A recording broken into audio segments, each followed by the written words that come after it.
तुमचं जे काही काम केलेलं आहे, जसं टॉयलेट झाले, आपले वॉशरूम्स झाले, तर आपण हे जे केलेलं आहे त्याच्याबद्दल आपलं काही म्हणणं आहे?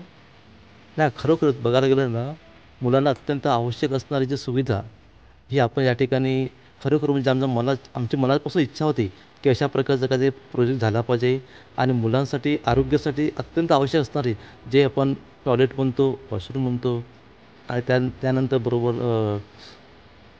म्हणजे ज्या आवश्यक असणाऱ्या गोष्टी आहेत ते आपण प्रायमरी जे लागतात. सध्या मुलं कसं पूर्वीचा काळ असा होता की उघड्यावर संडास करायचं, शौचालय करायचं. पण तसं काळ आता राहिलं ना, तरी पण त्यातल्या त्यात आपण या ठिकाणी बरेचसं काम महत्त्वाचं केलं आणि हे असं केल्यामुळे जेणेकरून आमच्या मुलांचं आरोग्यामध्ये आणखी काही सुधारणा होईल, असं मला निश्चित वाटते या ठिकाणी. तर आपण या ठिकाणी खरोखर बिंग सो चॅरिटेबलतर्फे आपण या ठिकाणी मौल्यवान अशा प्रकारचं आम्हाला एक प्रकारचं प्रेझेंट दिलं. त्याबद्दल आपलं मनापासून धन्यवाद. जय हिंद, जय महाराष्ट्र.